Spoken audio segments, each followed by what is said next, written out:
सच्चिदानन्दरूपाय विश्वोत्पत्त्यादिहेतवे तापत्रयविनाशाय श्रीकृष्णाय वयं नमः।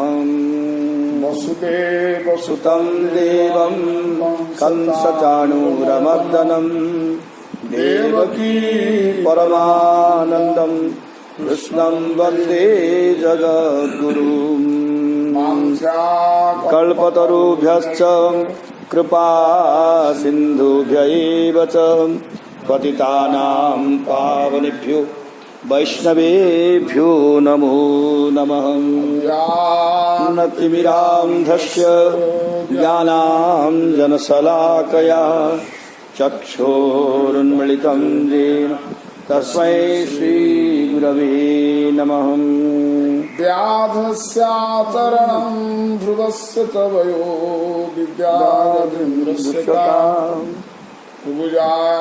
कमुनामरूपमधिकं किन्तु सुदाम्नो धनः वंशोऽपि विदुरस्य जातपते उग्रस्य किं पौरुषं भक्त्या तुष्यति केवलं न च गुणैः भक्तिप्रियो माधवः।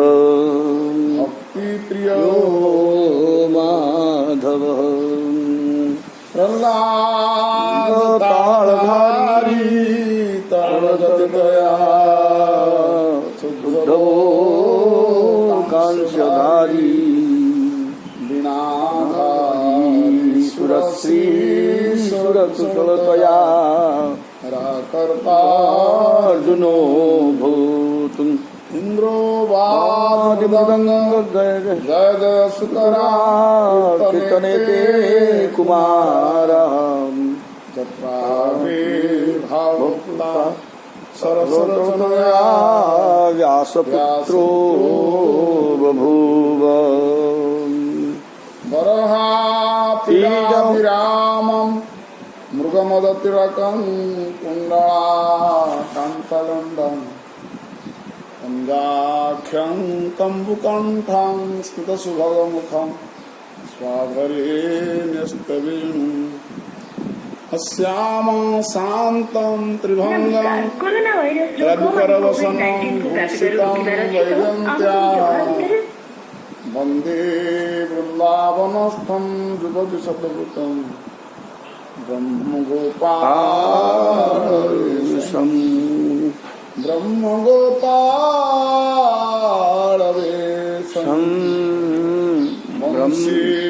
विभूषितकरान्नवनीरदाभा पीताम्बरादर्णबिम्बफलादरुस्तात् पूर्णेन्दुसुन्दरमुखात् अरविन्दनेत्रात् कृष्णात् परं किमपि तत्त्वमहं न जाने। तदन्तमनुपेतमपेतकृत्यं द्वैपायनो विरहकातर आजुहावं पुत्रेति तन्मयतया तरवोऽभिनेदुः तं सर्वभूतहृदयं मुनिमानतोऽस्मि। यस्वानुभावमखिलश्रुतिसारमेक मध्यात्मदीपमतितितीर्षतां तमुन्धं संसारिणां करुणयाः पुराणगुह्यं तं व्याससूनुमुपयामि गुरुमुनीनाम्। यस्य यतन्मयादितरत चार्थे सभिज्ञः स्वरात् तेने ब्रह्महृदाय आदिकवै मुह्यन्ति यत्सूरयः। तेजो वारिमृगां जपा विनिमयो यत्र त्रिसर्गो मृषा धाम्ना स्वेन सदा निरस्तकुहकं सत्यं परं धीमहि धर्म्यं परं धीमहि। धर्मः प्रोज्झित कैतवोऽत्र परमो निर्मत्सराणां शतां विद्यं वास्तवमत्र वस्तु शिवदं तापत्रयोन्मूलनम् श्रीमद्भागवते महामुनिकृते किं वा परैरीश्वरः सद्यो हृद्यवरुध्यते प्रकृतिभिः शुश्रूषुभिः तत्क्षणात् निगमकल्पतरोर्गलितं फलं सुखमुखात् अमृतं रवसंयुतं पिबत भागवतं रसमालयं मुहुरु रसिका भुवि भावुका मुहुर्मुहुरसिका भुवि भावुका यनि महामाय महायोगन्यधीश्वरी नन्दगोपसुतं देवी पतिं मे कुरुते नमः चक्रु कुमारिका जय जय राधारमण जय जय नवल किशोर जय गोपी चित्त चोर प्रभु जय जय माखन चोर जय जय माखन चोर नवीर करी नमस्कार सकले धूलि देह मस्तके अमा हरिशरणम। अथ तृतीय स्कंद 26वां अध्याय श्लोक 51 नहीं 41 ना इपट हो ना ही जल्दी 51 ठीक अच्छे एतद्दण्डं विशेषाख्यं क्रमवृद्धिर्दशोत्तरैः तोयादिभिः परिवृतं प्रधानेनामृतैर्बहिः यत्र लोकवितानोऽयं रूपं भगवतो हरेः। यह विशेष नामक ब्रह्मांड है, इसी में श्री हरि के स्वरूपभूत 14 भुवनों का विस्तार है। यह चारों ओर से एक दूसरे से 10 गुने विस्तार वाले जल, अग्नि, वायु, आकाश, अहंकार और महत्तत्व इन 6 आवरणों से घिरा हुआ है। इन सबों के बाहर प्रकृति का आवरण है। भगवतो रूपमिति पुरुषाभेदाभिप्रायेण परम पुरुष परमात्मा से अभेद को बतलाने के लिए भगवतो रूपम कहा गया है। हिरण्मया दंडकोश दुत्थाय सलिलेशयात् तमाविश्य महादेवो बहुधा निर्विभेदखं। कारणमय जल में स्थित उस तेजोमय अंड से निकलकर उस विराट पुरुष ने उसमें पुनः प्रवेश किया और उसमें कई प्रकार के छिद्र किया। हिरण्मयात् इत्यादि 9 श्लोकों द्वारा उस ब्रह्मांड में अध्यात्म आदि विभागों को बतलाया गया है। उस ब्रह्मांड से निकलकर और अपनी उदासीनता को त्याग कर विराट पुरुष ने उसको पुनः अधिष्ठित किया। विराट पुरुष को ही महादेव शब्द से अभिहित किया गया है। खम शब्द छिद्र का वाचक है। निरविद्यतास्य प्रथमं मुखं वाणी ततो भवतु वाण्यावन्नी रथो नासे प्राणो तो घ्राण एतयोः। सर्वप्रथम उसमें मुख प्रकट हुआ, उसके बाक इंद्रिय प्रकट हुई, उसके पश्चात वाणी का अधिष्ठाता अग्नि वाणी के साथ मुख में प्रवेश कर गया। वाणी के साथ अग्नि मुख में प्रवेश कर गया। उसके पश्चात उसके नाकों के दोनों छिद्र प्रकट हुए और नासिका में प्राण के साथ घ्राणेन्द्रिय प्रवेश कर गई। घ्राणाद वायुरभिदेता मक्षिणी चक्षुरेतयोः तस्मा सूर्योऽन्यभिद्येताम् कर्णो श्रोत्रं ततो दिशः। घ्राण के पश्चात उसका अधिष्ठाता वायु प्रकट हुआ, फिर दोनों नेत्र गोलोक प्रकट हुए, फिर चक्षुर इंद्रिय प्रकट हुई और उसके पश्चात चक्षु इंद्रिय के अधिष्ठाता सूर्य प्रकट हुए, फिर कानों के दोनों छिद्र प्रकट हुए उनसे उनकी इंद्रिय, श्रोत्र तथा उसके अधिष्ठात्री दिशाएं प्रकट हुई। निर्विभेद विराजस्व ग्रास्वमश्रादयस्ततः तत औषधयस्वासन शीर्ष्णं निर्विभिदे ततः। उसके पश्चात विराट पुरुष की त्वचा उत्पन्न हुई, उससे रोम, मूंछ, दाढ़ी तथा सिर के बाल प्रकट हुए और उनके पश्चात त्वचा की अभिमानी औषधियां प्रकट हुई। तदनंतर लिंग प्रकट हुआ। रेतस्तस्मादाप आसन निरभिद्यत वै गुदम गुदादपानोपानाच्च मृत्युर्लोक भयंकर।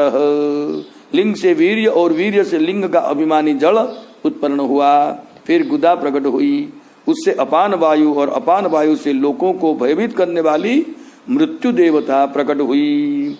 हस्तौ च निरभिद्येताम बलं ताभ्याम ततः स्वराट पादौ च निरभिद्येताम गतिस्ताभ्याम ततो हरिः। उसके बाद उस विराट पुरुष के दोनों हाथ निकले, उन दोनों से बल पैदा हुआ। उसके पश्चात हाथों के अभिमानी देवता इंद्र प्रकट हुए। उसके पश्चात उस विराट पुरुष के दोनों पैर निकले, उन दोनों से गति प्रकट हुई और उसके पश्चात पादेंद्रिय के अभिमानी देवता श्री हरि प्रकट हुए। स्वराट शब्द इंद्र का वाचक है और हरि शब्द विष्णु का वाचक है।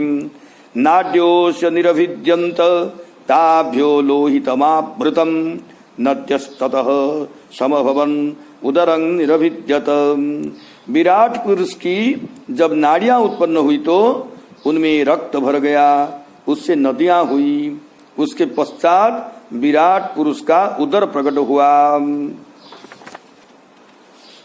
क्षुत्पिपासे ततः स्यातां समुद्र स्वेतयोरभूत् अथस्य हृदयं धीर्णं हृदयान्मन उत्थितम्। उसके पश्चात विराट पुरुष को भूख और प्यास की अनुभूति हुई तो उन दोनों से उदर के अभिमानी देवता समुद्र प्रकट हुआ। उसके पश्चात उसका हृदय प्रकट हुआ और हृदय से मन की अभिव्यक्ति हुई। मनसश्चंद्रमा जातो बुद्धिर्बुद्धेर्गिरांपति अहंकारस्ततो रुद्र चित्तं चैत्यस्ततो भवत्। मन से उसके अभिमानी देवता चंद्रमा प्रकट हुए, हृदय से बुद्धि और बुद्धि के अधिष्ठाता ब्रह्मा जी हुए। उसके पश्चात अहंकार प्रकट हुआ और उसके अभिमानी देवता रुद्र उत्पन्न हुए। उसके पश्चात चित्त और चित्त के अभिमानी देवता क्षेत्रज्ञ प्रकट हुए। एते ह्यभ्युत्थिता देवा नैवास्योत्थापने शकन् पुनराविविशुः खानि तमुत्थापयितुं क्रमात्। क्षेत्रज्ञ से भिन्न देवता उत्पन्न हुए। ये सारे जब विराट को उठाने में समर्थ नहीं हुए तो इंद्रियां उसको उठाने के लिए अपने अपने उत्पत्ति स्थानों में प्रविष्ट होने लगी। बुझिया में बस प्रकट तो पहला कि नहीं सब प्रकट है। जन्म हला तो कहीं कोई लिखा उनका ना। आ जन्म बाद तो प्राय आम प्रकृतिर भितर जो आम जीव जगत अच्छा जन्मवाद लगा हो। भगवान जो आसते प्राय प्रकटवाद सब लगा जाए। भगवान प्रकट है भाई प्रकट पाला बाकी जिते कथा सब जन्म हेले जिते जीव जन्म हेले भगवान प्रकट है।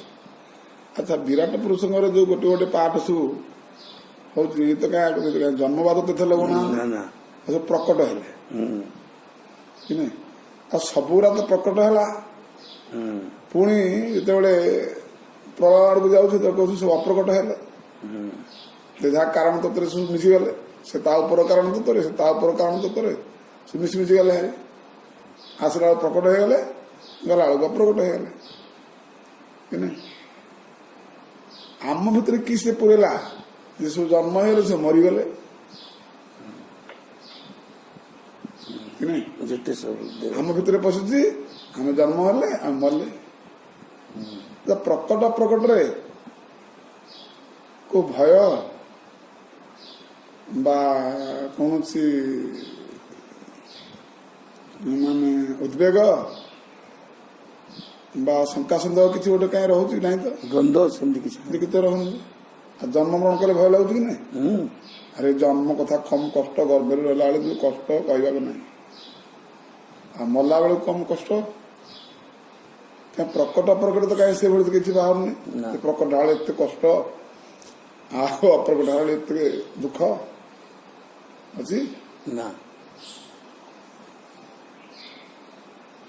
ତେଣୁ ସେ ଯୋଉ କହୁନାହାନ୍ତି ଯେ ତତ୍ତ୍ୱ ବୁଝିଲେ ହିଁ ତୁଟେ ଭ୍ରାନ୍ତି।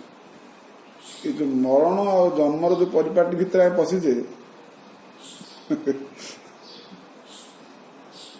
ଏ ତତ୍ତ୍ୱ ବୁଝିନେ ବୋଲିକି ଏ ଜନ୍ମ ମରଣ ପରିପାଟିରେ ପଶିକି ଆମକୁ ବଡ ଯନ୍ତ୍ରଣା ଭୋଗିବାକୁ ପଡୁଛି। ବଡ ଯନ୍ତ୍ରଣା। କୋଉ ଯନ୍ତ୍ରଣାଟା କହିଲେ? ବାସ୍ତବ ଯନ୍ତ୍ରଣା ନୁହେଁ, ସ୍ୱପ୍ନ ଯନ୍ତ୍ରଣା। ସ୍ୱପ୍ନ ଯନ୍ତ୍ରଣା ନା ଆଉ ତତ୍ତ୍ୱ ବୁଝିବା ବେଳେ ସ୍ୱପ୍ନରେ ଯେମିତି କୌଣସି ଗୁରୁତ୍ୱ ନାହିଁ, ସେମିତି ଆମେ ଯେତେ ସବୁ ଯନ୍ତ୍ରଣା ଭୋଗି ଭୋଗି ଆସୁଛୁ ବୋଲିକି ଆଉ ବଡ ଅନୁତାପରେ ବସିଛେ ସେମିତି ଲାଗିବ। ତତ୍ତ୍ୱ ବୁଝିଲା ଆରେ ଏରା କି ଯନ୍ତ୍ରଣା କଣ, ଏରା ଯୋଉ ସ୍ୱପ୍ନରେ ଥିଲା ଯନ୍ତ୍ରଣା କଣ। ଏଟା କହିବାର ଉଦ୍ଦେଶ୍ୟ ହଉଛି ଯେ ପ୍ରକଟ ପ୍ରକଟ କୌଣସି ଶଙ୍କା ସନ୍ଦେହ ନାହିଁ, କୌଣସି ଭୟ ନାହିଁ ବା ତା ପାଇଁ କିଛି ପ୍ରଶ୍ନ ନାହିଁ। ବିଶ୍ୱାସ ହିଁ ବିଶ୍ୱାସ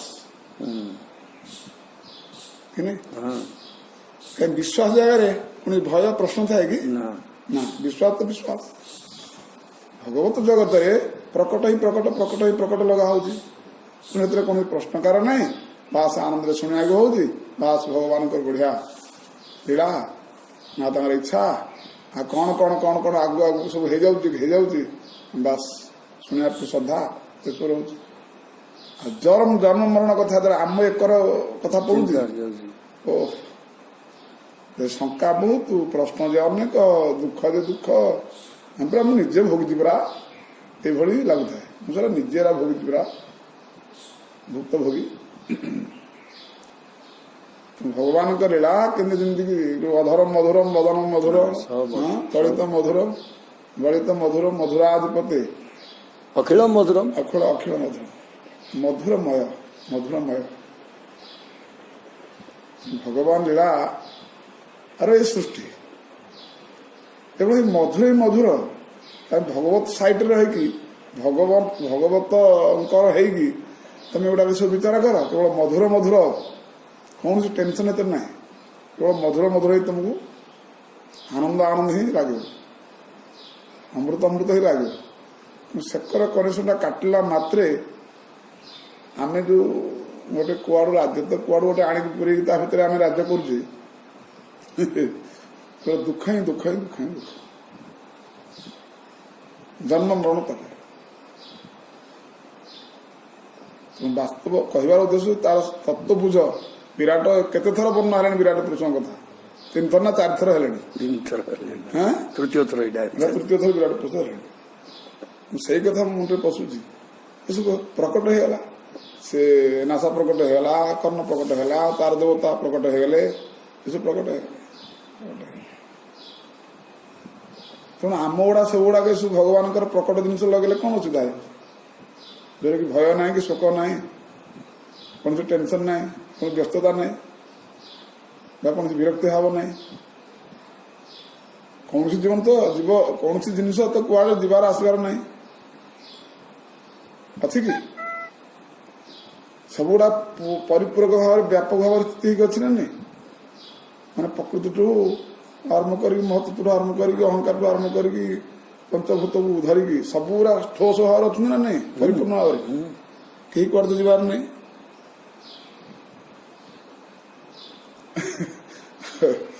ମୁଁ ମରିଗଲି, ମୁଁ ଜନ୍ମ ହେଇଗଲି, କୋଉଠି ଥିଲୁ ଯେ ମରିଗଲୁ, କୋଉଠି ଥିଲୁ ଯେ ଜନ୍ମ ହେଇଗଲୁ?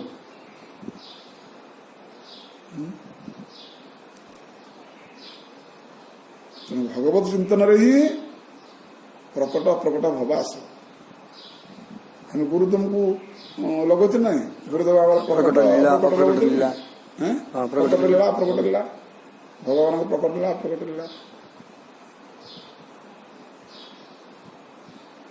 ଖା ଭୁନ୍ଦୁ ଗେଳି ଶବ୍ଦକୋଷର ଗୋଟେ ଦୁଃଖ ସୁଖ ଜାତ ହଉଛି ନା ନାଇଁ ଆସନ୍ତୁ ବସନ୍ତୁ ଭୋଜନ କରନ୍ତୁ ଏଥିରେ ଗୋଟେ ଆନନ୍ଦ ହଉଛି ଆସନ୍ତୁ ଖାଆନ୍ତୁ ଏଥିରେ ଗୋଟେ ବି ଭାବ ଉତ୍ପନ୍ନ ହଉଛି ଆଉ ଗିଳନ୍ତୁ ଲଗେଇଦେଲେ ତ ଗଲା ସେ ଗାଳେ ଖାଇବ କଣ ଗିଳିବ କଣ ସେ ଭାଙ୍ଗିକି ପଳେଇବ ଏ ଶବ୍ଦର ଏଭଳି ଦୁଃଖ ସୁଖର ବ୍ୟବସ୍ଥା ବି କରାଇ ଦେଉଛି ସେ ଶବ୍ଦକୋଷରେ ତେଣୁ ଭଗବତ ରାଜ୍ୟରେ ପରିପାଟି ଭାଷା କେମିତି ଆମ ମୃତ୍ୟୁ ଜଗତର ପରିପାଟି ଭାଷା କେମିତି ଏ ବିରାଟ ପୁରୁଷ ବର୍ଣ୍ଣନାରେ ଏସବୁ ଦେଖାଯାଉଛି କହିବାର ଉଦ୍ଦେଶ୍ୟ ବାସ୍ତବ ଜିନିଷ ତତ୍ଵ କଣ ବାସ୍ତବତା କଣ ଏଇଟା ଟିକେ ଧ୍ୟାନ ଦେଇକି ଶୁଣିଲେ ପୁରା शुश्रूषुभि तत्क्षणात् डेरी नहीं कितने शुश्रू तत्क्षणात् अन्वय व्यतिरेक के द्वारा क्षेत्रज्ञ को पृथक करने के लिए एते इत्यादि 9 श्लोकों से फिर प्रवेश कहा गया है। बंधिर बाचा मुखं भेजे नोदतिष्ठ तदा विराट घ्राणेन नासिके वायुर नोदतिष्ठ तदा विराट। अग्नि वाणी के साथ मुख में प्रवेश कर गए फिर भी विराट नहीं उठा। वायु ने घ्राणेन्द्रिय के साथ नाक की छिद्र में प्रवेश किया किंतु विराट नहीं उठा। अक्षिणी चक्षुषादित्यो नोदतिष्ठ तदा विराट श्रोत्रेण कर्णो च दिशो नोदतिष्ठ तदा विराट। सूर्य चक्षुरिंद्रिय के साथ नेत्र में प्रवेश किए फिर भी विराट नहीं उठा। दिशाएं श्रवणेन्द्रियों के साथ कानों में प्रवेश की फिर भी विराट नहीं उठा। त्वचंग्रोमभिरो सद्यो नोदतिष्ठ तदा विराट रेतसा शिष्णमापस्तु नोदतिष्ठ तदा विराट। औषधियां रोमों के साथ त्वचा में प्रवेश कर गई फिर भी विराट नहीं उठा। जल रेतस के साथ लिंग में प्रवेश कर गया किंतु विराट नहीं जगा।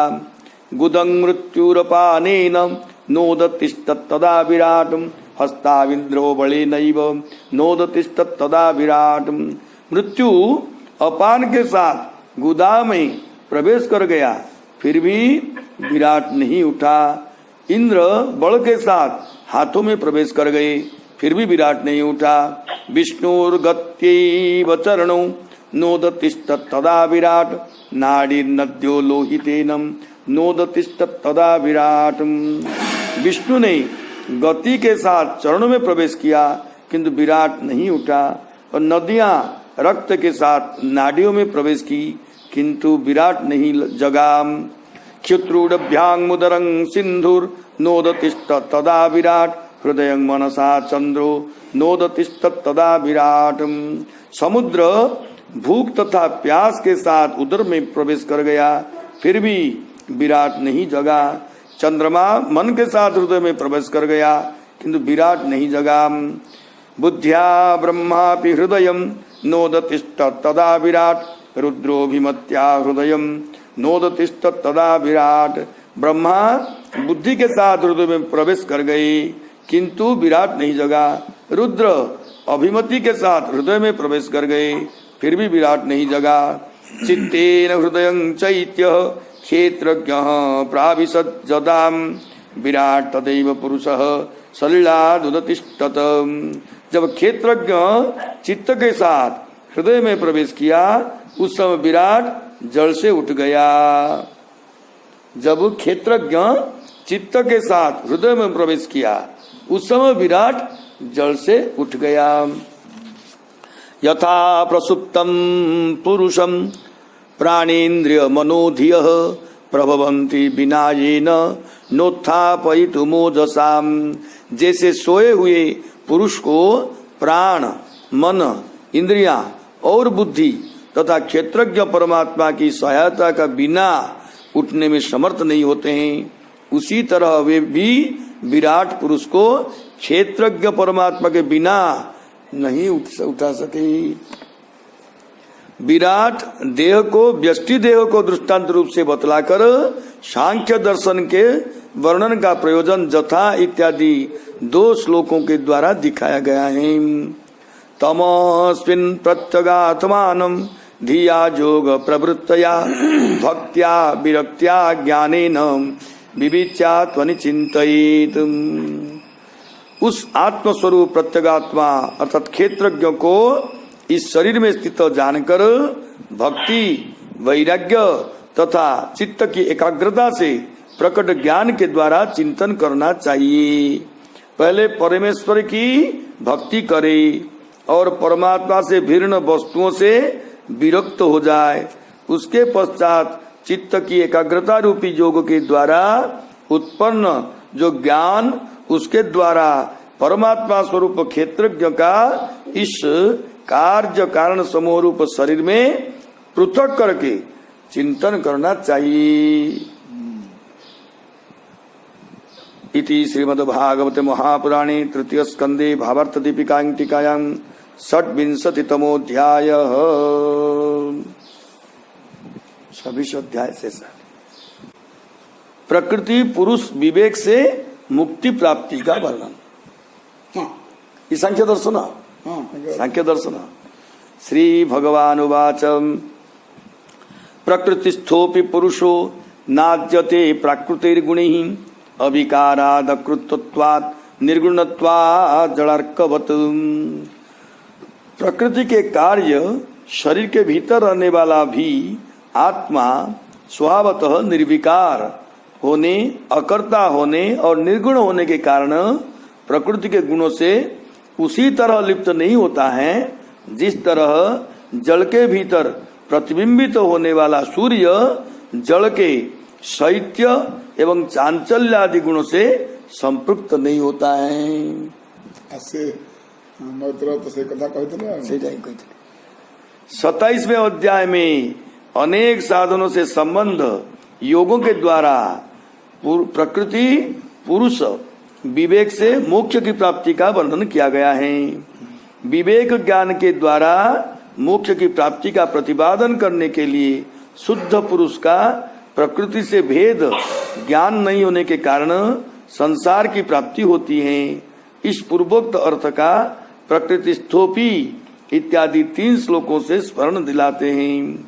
प्रकृतिस्थोपी प्राकृतिक शरीर के भीतर रहने वाला भी जीव प्राकृतिक गुणों और उनसे होने वाले सुख दुखों से संपृक्त नहीं होता है, क्योंकि वह निर्गुण होने के कारण कर्ता नहीं है और उसी के कारण वह विकार रहित है।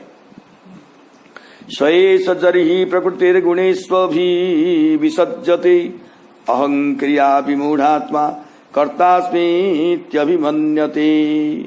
किंतु वही आत्मा जब प्राकृतिक गुणों से अपना संबंध स्थापित कर लेता है तब अहंकार से मोहित होकर अपने को कर्ता मान लेता है। तेन संसार पदवी मवशोभ्येत्यनिवृतः प्रासंगिकैः कर्म दोषैः सदसन मिश्र योनिषु। उस अभिमान के कारण देह के संसर्ग से किए हुए पुण्य पाप रूप दोषों के कारण वह अपनी स्वाधीनता को खो देता है और उत्तम मध्यम और अधम योनियों में जन्म लेकर जन्म मरण के चक्र में पड़ा रहता है। सिद्धांत तत्व वितर्क प्रत्येक आख्यान तो चली एक कथा विद्रोह को फास्ट मैत्र कही ना सृष्टि वर्णना माने विद्रोह से प्रश्न पचारि जेहेतु भगवान अंश जीव भगवान जमी नित्य निर्गुण सनातन सबकि लगुच जीवर तो सेमती या पुणी को बाटे केमती पुणी यार आसक्ति पुणी के प्रकृति कथा नु पचारि ये पुणी केमती आसक्ति हो जाऊँ को कारण आसक्ति हो जाऊँ जिते जो जीव मोहित हो जाऊँ प्रकृति रे से ही बंधन कारण मोहित हो जाऊँ केमती से कहले ना এটা ଅତି ସୂକ୍ଷ୍ମର ସୂକ୍ଷ୍ମ ଚିନ୍ତନ ଧାରା ଏଟା ଗୋଟେ ପ୍ରଶ୍ନଟା ଠିକ କି ନାହିଁ ଯେହେତୁ ଭଗବାନଙ୍କ ଅଂଶ ଭଗବାନଙ୍କ ପାଖରେ ଯୋଉ ନିତ୍ୟତା ସନାତନତା ଯାହା କିଛି ସବୁ ତାଙ୍କର ଲକ୍ଷଣ ଇଏ ତାଙ୍କର ଅଂଶ ଯିବ ପାଖରେ ସେଇ କଥା ତାହେଲେ ଇଏ ମୋହିତ କେମିତି ହେଇଯାଉଛି ଆମେ କହିବା ମୋହିତ ହେଇଯିବାରୁ ଆରେ ମୋହିତ ହେଇଯିବାରୁ ବନ୍ଧନ ହଉଛି ଠିକ ଯେ ହେଇଯାଉଛି କେମିତି ତେଣୁ ସେ ଏଇଟା ବିଦ୍ରୋହଙ୍କର ପ୍ରଶ୍ନ ଥିଲା ହୁଏତ ତାଙ୍କର ଉତ୍ତର କଣ ଦେଲେ ଯେ ଠିକ କଥା କହୁଛନ୍ତି ଆପଣ ମୋହିତ ହେଇଯାଉଛି କେମିତି ଦିଟା ଉଦାହରଣ ଦେଇଥିଲେ ଗୋଟେ ଚନ୍ଦ୍ରମା ନାଇଁ ଶୁଣନ୍ତୁ ହଁ ମୋହିତ ହେଇଯାଉଛି କେମିତି ମୋହିତ ଉତ୍ତର ଦେଲେ ଯେ ଠିକ କଥା ବାସ୍ତବ କଥା ମୋହିତ ହେଇଯାଉଛି କେମିତି ମୋହିତ ହଉନି ସେ କହିଲେ ମୋହିତ ହଉନି ସେ ପୁଣି କିନ୍ତୁ ଏଇନା ମୋହିତ ବୋଲି ଜଣା ପଡୁଛି ମୋହିତ ସେ କେତେବେଳେ ହଉନି ମୋହିତ ହେବା ଭଳି ଲାଗୁଛି ମାନେ ପ୍ରତୀତ ହଉଛି ଏଇଟା ଅତି ସୂକ୍ଷ୍ମ ଥର ଆମେ କହିବୁ ମୋହିତ ହେଇଯିବାରୁ ବନ୍ଧନ ହଉଛି ମୋହିତ ହେଇଯିବାରୁ ମୋହିତ ହେଇଯାଉଛି ସେ ମୋହିତ ହଉନି ସେ ଆପଣ ବୁଝନ୍ତୁ ଭଲ ଭାବରେ ଆମେ କହୁଛେ ମୋହିତ ହେଇଯିବାରୁ ଶାସ୍ତ୍ର ବି କହୁଛନ୍ତି ମୋହିତ ହେଇଯିବାରୁ ତାକୁ ବନ୍ଧନ ଦଶା ଲାଗୁଛି ଜନ୍ମ ମୃତ୍ୟୁ ଲାଗୁଛି ବିଭିନ୍ନ ଟେନସନ ଲାଗୁଛି ସଂସାରରେ ବୋଲି କେହି ପୁରା ସାବ୍ୟସ୍ତ ଅର୍ଥରେ ଆମେ ତାକୁ ନେଇଯାଉଛେ ହଁ ପକ୍କା ଅର୍ଥ ମତେ ଆଉ ଭୁଲ କିଛି ନାହିଁ କେହି ପ୍ରଶ୍ନ କରିବାର ନାହିଁ ଏଥିରେ ଆଉ ଏଇଭଳି ଭାବରେ ଆମେ ବୁଝି ନେଉଛେ ସେ ବୁଝେଇ ଦଉଛନ୍ତି କିନ୍ତୁ ମୈତ୍ର କଣ କହିଛନ୍ତି ସେଠି କହିଲେ ନାଇଁ ମୋହିତ କେତେବେଳେ ସେ ହଉନି ମୋହିତ ଭଳି ଦେଖାଯାଉଛି ପ୍ରତୀତ ହଉଛି ବୋଲି ସେ ଦୃଷ୍ଟାନ୍ତ ଦେଲେ ଚନ୍ଦ୍ର ଆଉ ଗୋଟେ ସ୍ୱପ୍ନ ନାଇଁ କି ସତରେ କଣ ସ୍ୱପ୍ନ ଯାଇକି ସେଠି ଖାଉଥିଲା ରାଜା ହେଇଥିଲା ଲାଗିଲା ସେମିତି କି ନାଇଁ ଯୋଉଟା କି ନିଦ୍ରା ଭାଗିଲା ମାତ୍ର ତୁରନ୍ତ ତାକୁ ପାସୋଡ଼ି ଦେଲା ବେକାର ଜିନିଷ ଗୋଟେ ନିଦ୍ରା ଭାଗିଲା ମାତ୍ରେ ସେମିତି ଚନ୍ଦ୍ର କହିଲେ ପାଣି ହଲିଲା ମାତ୍ରେ ସେ ସୂର୍ଯ୍ୟଙ୍କର ଚନ୍ଦ୍ରଙ୍କର ପ୍ରତିବିମ୍ବ ହଲୁଛି ବୋଲି ଜଣା ପଡୁଛି କିନ୍ତୁ ଚନ୍ଦ୍ର ହଲୁ ନାହାନ୍ତି କେତେବେଳେ ହଲୁ ନାହାନ୍ତି ପାଣି ହଲିଲା ବେଳେ ବି ସେ ହଲୁ ନାହାନ୍ତି କିନ୍ତୁ ଜଣା ପଡୁଛି କି ନାଇଁ ଜଣା ପଡୁଛି ସେମିତି ଯେ ଇଏ ମୋହିତ କେତେବେଳେ ହଉନି ଖାଲି ଜଣା ପଡୁଛି ମୋହିତ ବାସ୍ତବ ମୋହିତ ହେଇଯିବା ଟେନସନ ଭୋଗିବା ତା ଅର୍ଥ ଲାଇନ ଅଲଗା ଆଉ ଜଣା ପଡୁଛି ଅର୍ଥ ଅଲଗା କି ନା ନାଇଁ ତେଣୁ ସେମିତି ଏଇଟା ମୋହିତ ହେଇଯାଇଛି ଯିବ ଏଇ ଅର୍ଥ ନେଇକି ବୁଝନ୍ତି ଜଣା ପଡୁଛି ସେମିତି ଜଣା ପଡୁଛି ନହେଲେ ସେ ନୁହେଁ କାହିଁକି ମୁଁ ତାହା ନୁହେଁ ମୁଁ ତାହା ଫରକ ହଉଛି ନା ନାଇଁ ତାହାତରେ ବହୁତ କଠିନ ଲାଗିବ ଆଉ ବହୁତ ଦୁଃଖ ଭୋଗିବାକୁ ପଡିବ ମୁଁ ତାହା ବୋଲିଲା ମାତ୍ରେ ହଁ ମୁଁ ତାହା ନୁହେଁ ମତେ ଜଣା ପଡୁଛି ସେମିତି ତାହେଲେ କୋହଳିଆ ହେଇଗଲା କି ନାଇଁ ଯେମିତି ଆମକୁ ଦୃଷ୍ଟାନ୍ତ ଗୁଡାକୁ ଅତି ସରଳରେ ବୁଝିବାକୁ ପଡିଯାଉଛି ନା ନାଇଁ ଆକୁରେଟ ସମାଦର୍ଶ ଏବଂ ତାକୁ ସରଳ ଲାଗୁଛି ବୁଝିବା ପାଇଁ ସେମିତି ଏଇଟା ହିଁ ଭଗବତ ତତ୍ଵରେ ଗୋଟେ ଆମର ଅନୁଭୂତିଟା ଯାହା ଜୀବନ ଚରିତ୍ର ଏ ଗୋଟେ ଦୃଷ୍ଟାନ୍ତ ଭଗବତ ତତ୍ଵ ପାଇଁ ଆମର ଦୃଷ୍ଟାନ୍ତ ଆମ ପାଇଁ ଚନ୍ଦ୍ର ଦୃଷ୍ଟାନ୍ତ ହେଲେ ଯୋଉଟା କି ଆମେ ଭୋଗୁଛେ ବୋଲି କହିଲା ବେଳେ ସେ ଚନ୍ଦ୍ର ଦୃଷ୍ଟାନ୍ତ କହୁଛନ୍ତି ନାଇଁ ନାଇଁ ଏଇଟା ଭୋଗୁଛେ ବୋଲି ଜଣା ପଡୁଛି କି ନାଇଁ ସେମିତି ଆମେ ଏଠି ଚନ୍ଦ୍ର ସୂର୍ଯ୍ୟ ଯେମିତି ପୂର୍ବ ଆକାଶରେ ଉଦୟ ହେଲେ ବୋଲିକି ଆମେ ବାସ୍ତବତା ନେଇଯାଇଛେ ତତ୍ଵ କଣ କହୁଛନ୍ତି ନାଇଁ ନାଇଁ ନାଇଁ ତମକୁ ପୂର୍ବ ଦିଗରେ ଉଦୟ ହେଲେ ଜଣା ପଡୁଛି ନହେଲେ ସେ ପୂର୍ବ ଦିଗରେ ଉଦୟ ହଉନାହାନ୍ତି କି ନାଇଁ ଜନ୍ମ ବାଦ ବୋଲି ଭଗବାନ ଯେମିତି କୁହାଯାଇଛି ଭଗବାନଙ୍କ ଜନ୍ମ ବାଦ ସେ ଜନ୍ମ ହଉନାହାନ୍ତି ଜନ୍ମ ବାଦ ଯେମିତିକି ସୂର୍ଯ୍ୟ ଜନ୍ମ ଉଦୟ ହଉନାହାନ୍ତି ଚନ୍ଦ୍ର ଉଦୟ ହଉନାହାନ୍ତି ଉଦୟ ବାଦ କି ନାହିଁ ସେମିତି ଯେ ଆମେ ବାସ୍ତବ ଦୁଃଖ ଟେନସନରେ ନାହିଁ ଆମେ ଯୋଉ ତତ୍ଵ ଆମର ଯୋଉ ସ୍ୱରୂପ ଆମେ ଯିଏ आम क्या देह कि आम क्या प्रकृति कि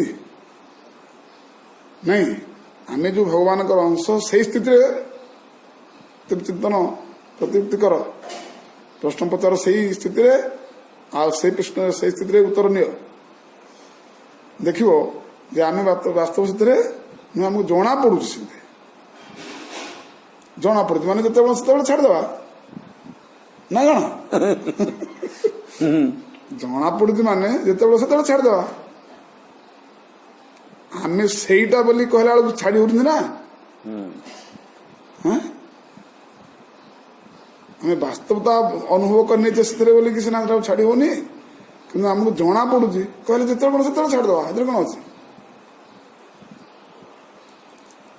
तेणु सेमती आम वास्तव जो तत्व आम से कहते सी नित्य सनातन तार से स्थित तार अच्छी से ना जन्म ना मरण ना कौन ता किसी भोग होनी केवल प्रतीत हो जिंदगी जल चंद्र प्रतीत स्वप्न दृष्टा आगे स्वप्न अनुभूति हाँ स्वप्न जमी विभूति अनुभूति अनुभूति आम ता नुहे सेमती आम सांसारिक नुहे आम कार पिता ना पति ना पुत्र ना सम्राट ना किसी नुहे मेरा सब प्रतीत है जिते छाड़ जाओ खाली निद्रा भागिले स्वप्न छाड़ी जाऊँ जल को बुझिले जल हलुची बुझिले माने चंद्र स्थायी जना पड़ जाऊँ सेमती आम खाली तत्व जानिले सरीला पेट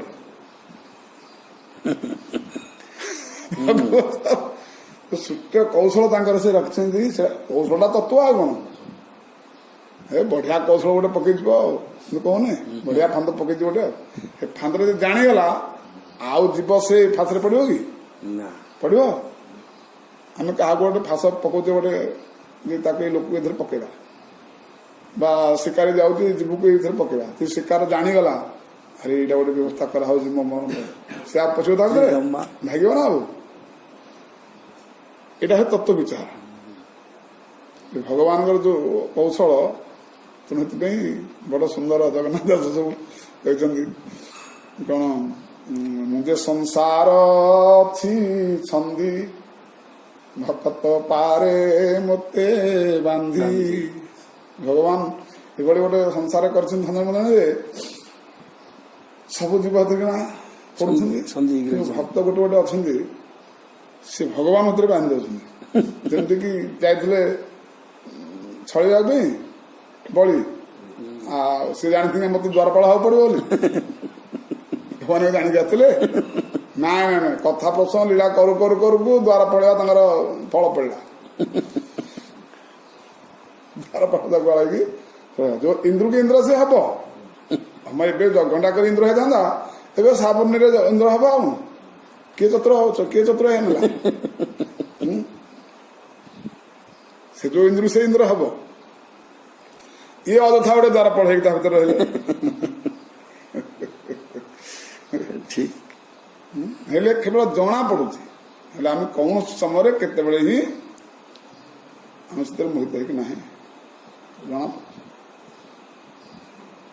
से कथा कह हाँ हम कहले प्रकृति होती तेन संसार पदवी अवसो विहेत्य निवृत्त प्रासंगिक ही कर्म दोषे ही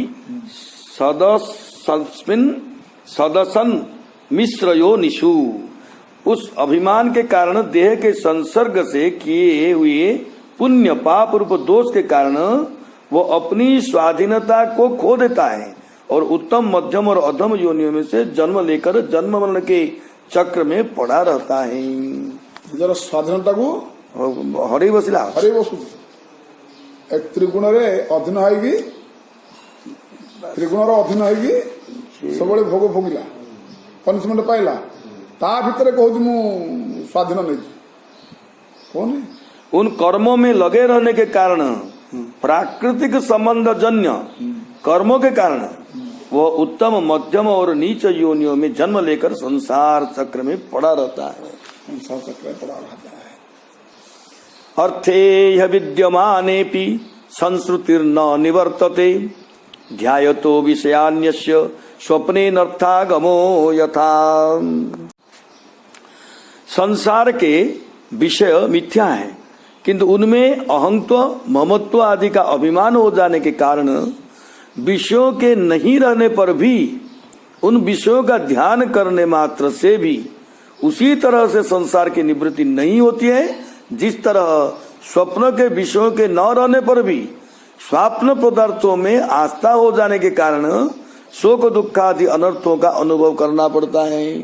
देखो स्वप्न जहाँ जहाँ देखु थाए हेरा कौन अच्छी सेठी ना अच्छी सेटा किसी ना किसी बोले किसी ना अथच से माने कांडव आरंभ कर लोक अच्छे स्वप्न झाड़ा परिसा भी हो जाए को बाघ ना सिंह ना हाथी ना घोड़ा कौन एटी थिला विपत्ति ना कौन किसी ना कौन से वस्तु किसी ना अथच से स्वप्न कौटू केमती आसला कौन है सी प्रभु को जना सा गोटे देखी गोटे अनुभूति है से भय शोक वास्तव शरीर में झाड़ा परीक्षा भी हो जाए। बाबा स्वप्न माने भंग हुआ पर भी थरे थरे जदि भयंकर माने बाघ गोटे आक्रमण करुची से जो भयटा रही से जागरण पर भी से देहटा थरुची हाँ केत समय पर्यंत देह थरुची माने केते प्रभाव रहू देखो केते प्रभाव रहू किंतु किसी ना से करे सेमिति सेमिति आम जीवन चरित्र आम चालीचलन देते सब जो आम हेतु आसला जहाँ जहाँ आम सब प्रकृति सब करूए से भाई स्वप्न सब मिथ्या किसी ना कहते एनु मो पुओ कला बेलू संध्या बेलू नहीं पढ़ा पड़ुची मो स्त्री कला बेलू संध्या बेलू नहीं डाक्तखाना पशा पड़ुची किसी ना किसी ना किसी ना पुणी सब गुड़ाक सब किसी अच्छी भावुँ तो सबू सबू प्रश्न है कि संसार तो मिथ्या होने के कारण अवास्तव है, फिर उसकी निवृत्ति के लिए प्रयास करना तो व्यर्थ ही है। उसी का उत्तर अर्थे ही इत्यादि श्लोक से दिया गया है। अर्थात विषयों के असत्य होने पर भी उनके चिंतन करने से संसार चक्र की उसी तरह से निवृत्ति नहीं होती है जिस तरह स्वप्नकालिक विषयों के न रहने पर भी स्वप्नकालिक विषयों में आस्था होने पर अनर्थों की प्राप्ति होती भी है। देखला बढ़िया कथा कहले कि नहीं कहले जदि एटा स्वप्न किछि नाही ताले निवृत्ति पाई साधन कौन करियो चेष्टा कौन कर नहीं तो अपन ता निवृत्ति में चेष्टा कौन करियो कि नहीं एटा हला पूर्व पक्ष से कहले यदि किछि नाही तारा निवृत्ति पाई व्यर्थ ना, फिर उनकी निवृत्ति के लिए प्रयास करना व्यर्थ है। से कहले नहीं ठीक कथा व्यर्थ बारंबार चिंतन करवाटा को साधन कर किसी तो एटा नुह मत चिंतन करिया कि दरकार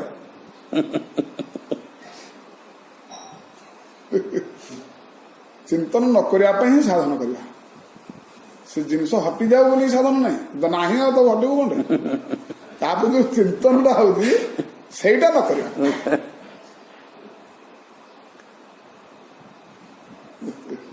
विषय माने स्वप्न कालिक विषयों के न रहने पर भी स्वप्न कालिक विषय में आस्था होने पर अनर्थ की प्राप्ति मिलती है। वो पोषिबनी जानी भल पुणी तापर जो आस्था पुओ पोषिब जानी भल पोषिबनी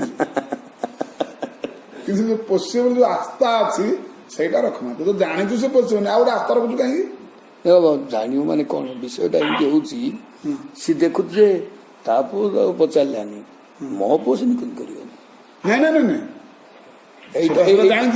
पचारे मैंने मो पचार हाँ पुणी आस्था रोचे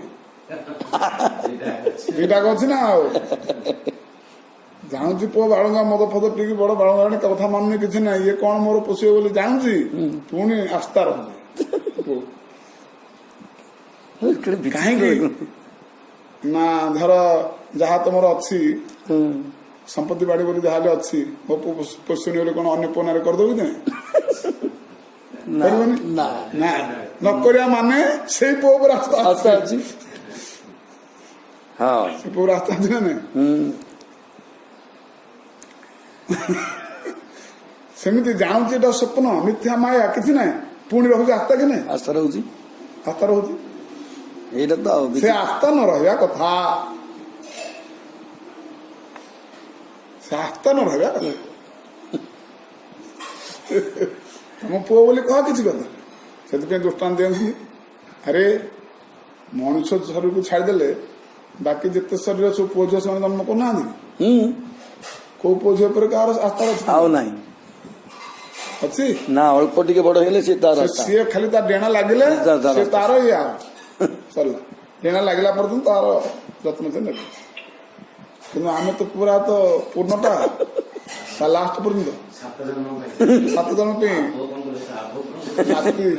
ନାତି ହେଇନି, ଆଉ ତାର ବାହା ହେଇକି ତା ଛୁଆ ପିଲା ପାଇଁ ପ୍ଲଟ କିଣା ସରିଲାଣି। ହଉଛି ନା ନାଇଁ? ତାହେଲେ ଆମର କିଭଳି ଆସ୍ଥା ଦେଖନ୍ତୁ, କହିଲେ ଆସ୍ଥା ରଖ, ତମର କର୍ତ୍ତବ୍ୟ ଉପରେ ଭରସା ରଖ, ଆସ୍ଥା ଉପରେ ନେଇ, ଅନ୍ୟ କାହା ଉପରେ ଆସ୍ଥା ନେଇ, ତମର କର୍ତ୍ତବ୍ୟ ଦେଖ। ସେ କର୍ତ୍ତବ୍ୟ କଥା କହିବେ, କର୍ତ୍ତବ୍ୟ ମାନେ ନିଷ୍କାମ, ବିଭିନ୍ନ ପ୍ରକାର ରୂପ ସେ ନେଇଛି। ନିଷ୍କାମ କର୍ମଟା ବିଭିନ୍ନ ପ୍ରକାର ରୂପ ନେଇଛି। କର୍ତ୍ତବ୍ୟ ଗୀତାରେ କେବଳ କର୍ତ୍ତବ୍ୟ ଶବ୍ଦରେ ଛିଡା ହେଇଛି, ନିଷ୍ପତ୍ତି ନିଆହେଇଛି, ଫାଇନାଲ କରାହେଇଛି ତତ୍ତ୍ୱକୁ।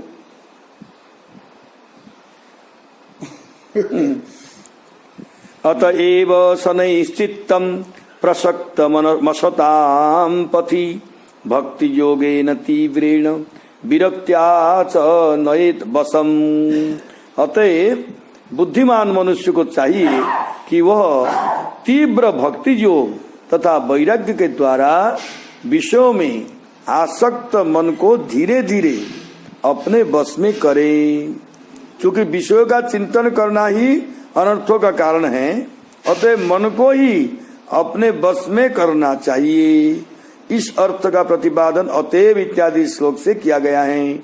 असत विषयों में असक्त मन को सुदृढ़ भक्ति योग तथा सुदृढ़ वैराग्य के द्वारा अपने बस में करना चाहिए। यमाधिर्योग पथेरभ्यसन श्रद्धयान्वित मयि भावेन सत्येनम मत कथा श्रवणेन च भक्ति हबो से कथा कहूँ सर्वभूत समत्वेन निर्वैरिणा प्रसंगतः ब्रह्मचर्येण मौनेन स्वधर्मेण बलीयसाम् यदृच्छयोपलब्धेन संतुष्टो मितभुङ्मुनिः विविक्त शरणः शान्तो मैत्रः करुण आत्मवान् सानुबन्धे च देहेऽस्मिन् न कुर्वन्न सदाग्रहं ज्ञानेन दृष्टतत्त्वेन प्रकृतेः पुरुषस्य च निवृत्तबुद्ध्यवस्थानं दूरीभूतान्यदर्शनम् उपलभ्यात्मनात्मानं चक्षुषेवार्कमात्मदृक् मुक्तलिंगम सदाभास मसति प्रतिपद्यते ततो बंधु मसच्चक्षु सर्वानुस्यूतमद्वयम्। यमादि योग साधनों द्वारा श्रद्धा पूर्वक बार बार चित्त को एकाग्र करते हुए मुझमें सच्चा भाव रखने, मेरी कथा सुनने, सभी प्राणियों में एक समान भाव रखने, किसी से भी बैर न करने, आसक्ति का परित्याग, ब्रह्मचर्य, मौन व्रत और श्री भगवान को समर्पित किए हुए स्वधर्म से जिसको ऐसी स्थिति प्राप्त हो गई हो कि प्रारब्ध के अनुसार जो कुछ भी मिल जाता है उसी से संतुष्ट रहता है, शांत स्वभाव वाला, सबके साथ मित्रता का भाव रखने वाला, दयालु तथा धैर्य संपन्न, प्रकृति तथा पुरुष के वास्तविक स्वरूप के अनुभव से प्राप्त तत्व ज्ञान के कारण पुत्र मित्र कलत्रादि सहित इस देह में जो अहंत्व एवं ममत्व का मिथ्या अभिनिवेश नहीं करता है, जो बुद्धि की जागृदादि अवस्थाओं से ऊपर उठ चुका है, जो परमात्मा व्यतिरिक्त किसी भी दूसरी वस्तु को नहीं देखता है, वो आत्मदर्शी पुरुष आंखों से सूर्य को देखने के समान अपने शुद्ध अंतःकरण के द्वारा परमात्मा का साक्षात्कार करके उस अद्वितीय पद को प्राप्त कर लेता है जो देहादि संपूर्ण उपाधियों से पृथक अहंकार आदि मिथ्या वस्तुओं में सत्य रूप से प्रतीत होने वाला जगत के कारण भूत प्रकृति का अधिष्ठान और महदादि का कार्य वर्ग का प्रकाशक है तथा कार्य कारण रूप संपूर्ण पदार्थों में व्याप्त है। वर्तमान श्रीधर स्वामी कौन कौन देखिए। भक्ति तथा विरक्ति से सुदृढ़ बनने वाले कारणों का वर्णन करते हुए ज्ञान के द्वारा प्राप्त होने वाले मोक्ष के प्रकार को 6 श्लोक में बतलाते हैं।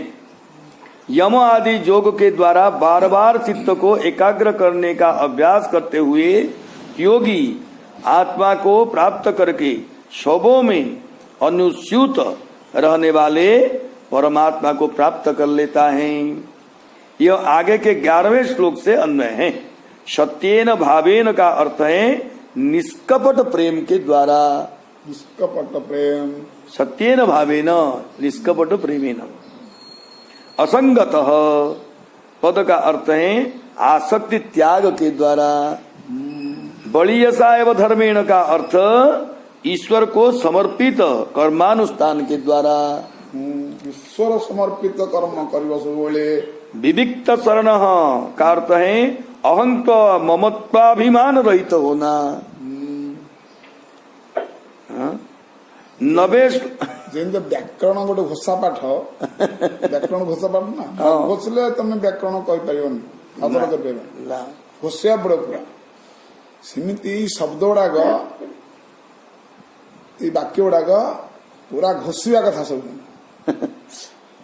घोषिले जाके हम सदल बारंबार मन चाप पड़ो तार गोटे छाप पड़ो आमे कौन स्त्री अर्पित पुत्र अर्पित बंधु बांधव अर्पित कर्म करते ना से कौन कहते ना भगवत अर्पित कर्म करवा दरकार भगवत हाँ अतः परमात्मा भिन्न दूसरे। हाँ नवे श्लोक के उत्तरार्ध का अर्थ है प्रकृति एवं पुरुष के तत्व का जिस ज्ञान के द्वारा ज्ञान हो गया है उस ज्ञान के द्वारा। 10वें श्लोक का अर्थ है कि जिसकी बुद्धि की जागृत इत्यादि अवस्थाएं निवृत्त हो गई हैं अतः वह परमात्मा से भिन्न किसी दूसरे को नहीं देखता है। वह मुनि नेत्रों से देखे जाने वाले सूर्य के समान अपने शुद्ध अंतःकरण के द्वारा परमात्मा का साक्षात्कार कर लेता है। वह संपूर्ण देहादि लिंगों से पृथक अहंकार आदि मिथ्या वस्तुओं में सत्य रूप से प्रतीत होने वाले जगत के कारण भूत प्रकृति के अधिष्ठान एवं महदादि कार्यों का प्रकाशक तथा कार्य कारण रूप संपूर्ण पदार्थों में व्याप्त अद्वितीय ब्रह्म पद को प्राप्त कर लेता है। बुझी ना गोटे बुझिले भी ताको अलग कर दो अलग कौन अलग कर दो ना जिते प्रकृतिर परिवेश परिपाटी सब देखा जाउची एटा भगवान भगवान कर एटा भूली जाइए बस जो भूली जाइए आम एथि महत्व देइछे आम प्रकृति महत्व देइछे एथि सब कहते जो थे महत्व देइछ एटा मिथ्या जेतु भगवत कनेक्शन रखन एटा मिथ्या भगवत कनेक्शन रह तुम से सत्य सत्य कह से निजे कहे सब सत्य बोले तेणु आम मान मिथ्या ये कहुच्छी जेहेतु आम कनेक्शन से जे प्रकृति परिपाटी जे भगवान विलास भगवान प्रकाश भगवान ए भावना करने द्वारा कौन जे तुम अनुभूति हम एक छाड़ एटा पच कथा तो प्रथम स्तर तुमको मिथ्या मिथ्या आम मान मिथ्या मिथ्या ये से कहते जेहेतु तुम कनेक्शन तुम कटि जाइए बारंबार विषय चिंतन कर मोहित हो जाइए तुम मिथ्या तार कि सार ना सारहीनता तो बुझेले तुम ए कटो से प्रयोजनता प्रयोजनता मिथ्या यथा जलस्थ आभासः स्थलस्थेनावदृश्यते स्वाभासेन तथा सूर्यो जलस्थेन दिवि स्थितः। यथा जलस्थः आभासः स्थलस्थेनावदृश्यते स्वाभासेन तथा सूर्यो जलस्थेन दिवि स्थितः। जिस तरह जल में पड़ा हुआ सूर्य का प्रतिबिंब दीवाल पर पड़े हुए अपने आभास के संबंध में देखा जाता है, उसी तरह जल में दिखने वाले प्रतिबिंब से आकाश से सूर्य का ज्ञान होता है। अहंकारोपहित चैतन्य द्वारा पूर्ण शुद्ध ब्रह्म के ज्ञान का प्रतिपादन दृष्टांतोपन्यास पूर्वक यथा इत्यादि श्लोक से किया जा रहा है। आम सहित सब गाँ गहले सब तो अंधार घर सब सूर्य किरण सब दांडे पड़ी थो को पिला गोटे कोठू कौन कि कौन करता देखीदे अन्य मैंने ग्रहण करने से गोटे भगा दर्पण कोठू कोठ गोटे पाइब सूर्य देखी लगे द्वार में देखले लाइट टा पड़े जाए अंधार घर बुझल कि पूरा देखा जो सूर्य प्रतिबिंब लगे पूरा तार फक्सिंग कर जुआड़े देखे सियाड़े चलो अंधार लाइट हम से दृष्टांत दौरान एटार जना पड़ुची एटा से दर्पण कार्य नुहे जो लाइट टा पड़ुची सूर्यंकर प्रतिबिंब किरण प्रभा एटा लोक जानते ना ना कि कह दर्पण छुआर बोली कि कह से जना पड़ुची सूर्यंकर कि गोटे फक्सी गोटे दर्पण की पकेलाणी हो दर्पण द्वारा हो जमी ज्ञान हो सूर्य अच्छा सूर्यंकर लाइट बोली सेमिति प्रकृति जहा किसी तुम फोक्स देखा जाउची सेठी ज्ञान हवा कथा यही ज्ञान हवा कथा एटा भगवान कर ही प्रकाश फोक्सिंग बोली कि दृष्टांत गुड़ा केम देखो प्रत्यक्ष दृष्टांत केम दिया जाए ए ज्ञान रहा उचित जमी एठारे दर्पण ज्ञान रोनी से छुआर ज्ञान रोनी सूर्य ज्ञान रोची सेमिति प्रत्येक जो प्रकृतिर सब परिप्रकाश एटा ही भगवान परमात्मा भगवान निज इष्टर ये सब प्रकाश ये ज्ञान रहिले ये सृष्टि आपको सत्यता परिचय दब एवं सत्यतार कौन रस से तुमको अनुभव कर बाबा टी बड़ गूढ़ तत्व हाँ कहते जल में स्थित जब सूर्य का प्रतिबिंब गृह के भीतर की दीवार पर प्रकाशित होता है, उस समय गृह के एक भाग में रहने वाले लोगों द्वारा दीवाल आदि स्थल पर प्रकाशित सूर्य प्रतिबिंब के द्वारा जैसे पहले जल स्थित प्रतिबिंब के द्वारा दिखा जाता है, क्योंकि पहले जल स्थित प्रतिबिंब के द्वारा दिखा जाता है, क्योंकि आकाश स्थित सूर्य तो घर में प्रतिबिंबित हो नहीं सकता है। श्लोक के तथा शब्द का अर्थ लास्ट सेंटेंस था बड़ा सुंदर क्लियर कर। अब अर्थ होगा कि जैसे जल में स्थित प्रतिबिंब के द्वारा आकाश स्थित सूर्य का लक्षित होता है। ठीक जल में स्थित प्रतिबिंब द्वारा माने आकाश में सूर्य अच्छी बोले कि जना पड़ू। एवं त्रिबुद अहंकारो भूतेन्द्रिय मनोमय ही स्वभाषैर्लक्षितो नेन सदा भासेन सत्यदृक् भूत सूक्ष्मेन्द्रिय मनो बुद्ध्यादि स्विह निद्रया लीने स्वसतिजस्तत्र विनिद्रो निरहंक्रिय। इसी तरह वैकारिक आदि के भेद से तीन प्रकार का अहंकार देह इंद्रियों मन में स्थित अपने प्रतिबिंबों से लक्षित होता है और सत्य परमात्मा के प्रतिबिंब युक्त इस अहंकार के द्वारा सत्य ज्ञान स्वरूप परमात्मा का दर्शन है, जो परमात्मा सुसुप्ति के समय निद्रा शब्दादिभूत सूक्ष्म इंद्रिय और मनोबुद्धि आदि के अव्याकृत में लीन हो जाने पर स्वयं जागता रहता है और वह सर्वथा अहंकार रहित होता है। नहीं जमीती जल द्वार जल ही सूर्य प्रतिबिंब पड़ी आम जल देखुचे किंतु जलर प्रतिबिंब नुहे ये सूर्य ज्ञान होती सेमिति प्रकृति रे जहा किसी आभास आम देखु थाए ଯେମିତି ଗୋଟେ ଫୁଲର ଗୋଟେ ବାସ୍ନା ଅଛି ଆମେ କଣ କହୁଛେ ଏଇଟା ଫୁଲର ଗନ୍ଧ ବୋଲି ହଁ ଫୁଲର ଗନ୍ଧ ବୋଲି କହୁଛୁ ସେ କଣ କହୁଛୁ ନାଇଁ ଏଇଟା ଫୁଲର ଗନ୍ଧ ନୁହେଁ ଏଇଟା ଭଗବାନଙ୍କର ଗନ୍ଧଟା ଗନ୍ଧ ବୋଲିକି କୁହ ତୁମେ ବୁଝ ଆମେ ପ୍ରକୃତିର ପ୍ରତ୍ୟେକ ବସ୍ତୁରେ ହିଁ ଆମେ ଏଇ ପ୍ରକୃତିରେ ହିଁ ଏଇଟା ବୋଲିକି ଆମେ ବୁଝିଲେ ବୁଝିନେଇଛି କିନ୍ତୁ ସେ ସେଇଟାକୁ କାଟୁଛନ୍ତି ଯେ ଯେମିତି ଜଳର ଏ ପ୍ରତିବିମ୍ବ ନୁହଁ ବୋଲି ଏଠି ନା ଆମେ ମାନୁନେ ଏଇଟା ସୂର୍ଯ୍ୟଙ୍କର ସେମିତି ଏମିତି ପ୍ରକୃତିର ଏଇ ଯୋଉ ତାର ଯେ ଗୁଣ ସେଟା ତମେ ସେମିତି ବୁଝନି ଏଟା ଭଗବାନଙ୍କର ହିଁ କାହିଁ ଭଗବାନ ନିଜେ କହିଲେ ପରା ଯେ ତଦ୍ ଭାସତେ ସୂର୍ଯ୍ୟ ନ ଶଶାଙ୍କ ନ ପାବକ ଯଦ୍ଗତ୍ୱାର ନିବର୍ତ୍ତନ୍ତେ ତଦ୍ଧାମ ପରମମ୍ ମମ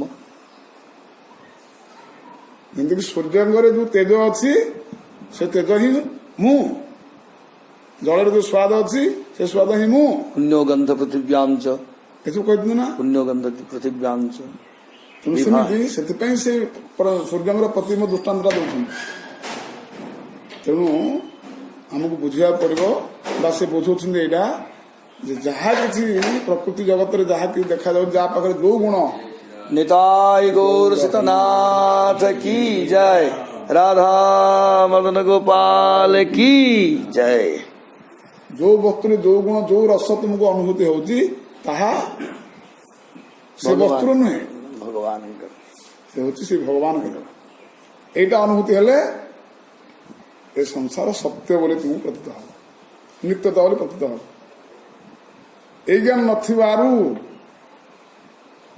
ଆମେ ସେଇ ବସ୍ତୁର ଏ ଗୁଣ ସେ ରସ ବୋଲି ଭାବିବାରୁ ଏଠି ଭଗବତ କନେକ୍ସନ କଟିଗଲା କଟିଯିବାରୁ ସେ ସେଥିପାଇଁ କହୁଛନ୍ତି ରସ ମିଥ୍ୟା ଏତିକି ତାର କୌଶଳ ନହେଲେ କିଛି ନାହିଁ ମିଥ୍ୟା ଜୟ हो इसी प्रकार से देह इंद्रिय और मन में स्थित प्रतिबिंब से युक्त उस वैकारिक तेजस और तथा भूतादि के भेद से 3 प्रकार के अहंकार के द्वारा सत्य ज्ञान स्वरूप परमात्मा का दर्शन होता है। अहंकार के आभास के बिना विष्णु की प्रतीति का होना संभव नहीं है। इस अहंकार के द्वारा सदाभास से युक्त सत्यदृक् परमार्थ ज्ञप्ति रूप आत्मा लक्षित होता है। इस समय सुसुप्ति के साक्षी रूप से शुद्धात्मा की प्रतीति अनुभव से होती है। इस अर्थ का प्रतिपादन 3 श्लोक के द्वारा किया गया है। भूतों में असत के समान प्रकृति में लीन हो जाने पर उस समय जो जगता है तथा अहंकार रहित होता है उस आत्मा को प्राप्त करता है। जो स्वप्न सुसुप्ति जागृत स्वप्न सुसुप्ति जागृत स्वप्न सुसुप्ति 3टा अवस्था आम होती ना नहीं बर्तमान जागृत अच्छे जो शोया जाऊे स्वप्न अवस्था स्वप्न अवस्था आसुची स्वप्न जो कटि जाऊँगी स्वप्न देखी होनी कि घोर निद्रा है गाढ़ निद्रा है सुसुप्ति कह ना जे आज बढ़िया निद है कि जाने देखला आज 5 घंटा 6 घंटा शोची जाने कि जानी से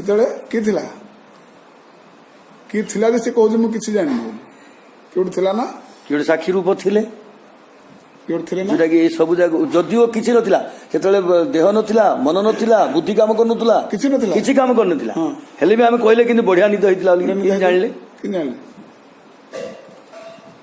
सेटा कि गोटे साक्षी रूप तार साक्षी थिले तो हां बुझिना जी माने ए सब शरीर नथिला मन नथिला बुद्धि नथिला किंतु आम भीतर जो स्मृति आम किए जड़े सीटा साक्षी रूप से सी ही तुम्हें तुम आत्मस्वरूप बोली कह तुम्हें देखो किछि नथिला स्वप्न स्वप्न किछि देखिन से दिन जो 6 घंटा 5 घंटा शोच तुम एका थिल कौन सी तुमको दुस्वप्न बा कुछ ना कौन तुमको व्यक्त करना ସେଇଟାର जो शांति अनुभूति तुम आउ स्वप्न अवस्था तुम जिते शुआ से शांति तुमको प्राप्त हेनी आ जाग्रत अवस्था छाड़ तो टेंशन ही टेंशन कि नहीं तेणु सेटा हूँ जाग्रत समय सेमती भगवान व्यक्त आ कि देखा जाऊनी ଏ ଯେମିତି ସୁଶୁଚି ଅବସ୍ଥାରେ କିଛି ଦେଖା ନ ଯିବାର ଯେମିତି ଶାନ୍ତିଟା ପ୍ରାପ୍ତ ହେଇଥିଲେ ଆପଣ, ସେମିତି ଭଗବତ ଦୃଷ୍ଟିରେ ତା କିଛି ଯେତେବେଳେ କଟିଯିବ ବାସ୍ ଶାନ୍ତିଟା ଧୀରେ ଅନୁଭୂତି ଆସିଯିବ। बाबा कहते भूतों में असत के समान प्रकृति में लीन हो जाने पर माने असत समान प्रकृति रे लीन हो जावा द्वारा उस समय जो जागता है अर्थात सोइबा समय रे प्रकृति रे पूरा मन जाएगी समस्त जाएगी प्रकृति रे लीन हो गल जो जागता है जो जागता है तथा अहंकार रहित होता है वो अहंकार रहित है सेतबेले ममत्व नहीं कि अहम तो नहीं से उस परमात्मा को प्राप्त करता उस परमात्मा को प्राप्त करता है। सुसुप्ति अवस्था से मन्यमानस्तदात्मान मनस्थो नष्टवान मृषा नष्टे अहंकरणी दृष्टा नष्ट वित्त इवातुर। सुषुप्ति काल में अपनी उपाधिभूत अहंकार का नाश हो जाने के कारण भ्रमवशात वह अपने को नष्ट के समान मानकर सुषुप्ति काल में अपनी उपाधिभूत अहंकार का नाश हो जाने के कारण भ्रमवशात वह अपने को नष्ट के समान मानकर उसी तरह व्याकुल हो जाता है जिस तरह जिसका सारा धन नष्ट हो गया हो वो मनुष्य व्याकुल हो जाता है। माने निजर अहंकार पड़ेगा तेणु करी चला। अच्छा प्रश्न है कि यदि वह निद्रा शून्य रहता है तो फिर जागृत अवस्था तथा स्वप्नावस्था में जिस तरह उसकी स्पष्ट प्रतीति होती है उसी तरह सुषुप्ति काल में प्रतीति क्यों नहीं होती है? तो इसके उत्तर में कहते हैं पहले तो वह दृष्टा रहता है अतः दृष्टा रूप से उसकी सविकल्प रूप से स्वस्थ प्रतीति होती है किंतु सुषुप्ति काल में उसकी उपाधिभूत अहंकार के लीन हो जाने के कारण यद्यपि आत्म विषय अहंकार का ही नाश होता है वह स्पष्ट नहीं होता है फिर भी मिथ्या ही वह अपने को नष्ट के समान मान लेता है। दूसरी वस्तु के नष्ट होने से दूसरे के नष्ट हो जाने की सदृशता के विषय में दृष्टांत बतलाते हुए भगवान कपिल ने कहा जिस तरह धन के नष्ट हो जाने पर मनुष्य अपने को ही नष्ट हुए की समान मान लेता है और व्याकुल हो जाता है। तुम स्वरूप नहीं स्वरूप दृष्टान्त सुसुप्ति दृष्टान्त समान कर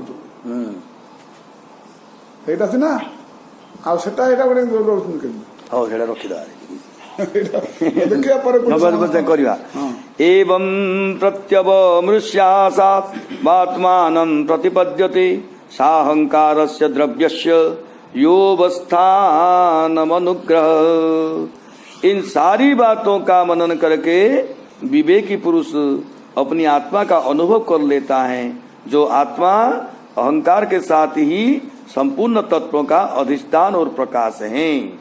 प्रश्न होता है कि सुषुप्ति काल में कुछ अनुभव है वो अनुभव होता है कि नहीं? सुषुप्ति काल में कुछ अनुभव होता है या नहीं? अच्छा हाँ कौन कौन दिए? तो इसका उत्तर है कि नहीं है। इसमें इतने समय तक मैं सुखपूर्वक सोया मुझे किसी प्रकार का अनुभव नहीं हुआ। इस प्रकार का जागरावस्था में होने वाला प्रत्यवमर्श ही प्रमाण है। वह परामर्श करता है कि मैं कुछ भी नहीं जाना। इससे स्पष्ट होता है कि सुषुप्ति में कोई भी विशेष ज्ञान नहीं होता है, केवल आत्मा का ही प्रतिसंधान होता है। इसी अर्थ का प्रतिपादन एवं इत्यादि श्लोक से किया गया है। अब प्रश्न होता है कि आत्मानुसंधान में भी आत्मा के अहंकार युक्तत्व की प्रतीति होती है। प्रश्न होता है यहाँ कि आत्मानुसंधान में भी आत्मा के अहंकार युक्तत्व की प्रतीति होती है। अतएव उसको अहंकार शून्य कैसे कहा गया है? तो इसका उत्तर है कि वो कार्य कारण समूह का प्रकाशक और अधिष्ठान है। द्रव्य विशेष होने के कारण अहंकार भी दृश्य और उसका दृष्टा आत्मा उससे भिन्न है। द्रव्य विशेष होने के कारण अहंकार भी दृश्य और उसका दृष्टा आत्मा उससे भिन्न है। इस प्रकार के आत्मा का वो अनुभव कर लेता है। ये ठीक है। अच्छा, देवहूतिरुवाच पुरुषं प्रकृतिर्ब्रह्मन् न विमुञ्चति कर्हिचित् अन्योन्यापाश्रयत्वाच्च नित्यत्वादनयोः प्रभो। हे प्रभो, हे ब्रह्मन, प्रकृति कभी भी पुरुष को नहीं छोड़ सकती है, क्योंकि वे दोनों नित्य हैं और वे एक दूसरे को अपना आश्रय बनाकर कहते हैं। भक्ति एवं विरक्ति के द्वारा प्रकृति और पुरुष के स्वरूप का भेद पूर्वक ज्ञान हो जाने पर भी जब प्रकृति और पुरुष दोनों एक दूसरे को त्याग नहीं सकते हैं, ऐसे स्थिति में मुक्ति का होना कैसे संभव है? इस बात को माता देवहूति 4 श्लोक से पूछती हैं। क्योंकि पुरुष के बिना प्रकृति अपने स्वरूप को नहीं प्राप्त कर सकती है और प्रकृति के बिना पुरुष की अभिव्यक्ति नहीं हो सकती है। इस तरह से दोनों एक दूसरे पर आधारित होने के कारण तथा दोनों के नित्य होने के कारण भी प्रकृति पुरुष को कभी त्याग नहीं सकती है। नहीं। अतएव इस मत में तो कभी भी मुक्ति नहीं हो सकती है। कहीं ना प्रकृति पुरुष अलग हेले ही जाए मुक्ति बोली कहते बतेबे ता कौशल बतेबे। अच्छा, एटा पूर्व पक्ष उत्तर प्रश्न हला। अच्छा, यथा गंधस्य भूमिश्च न भावो व्यतिरेकतः अपांग रसस्य च यथा तथा बुद्धे परस्य च।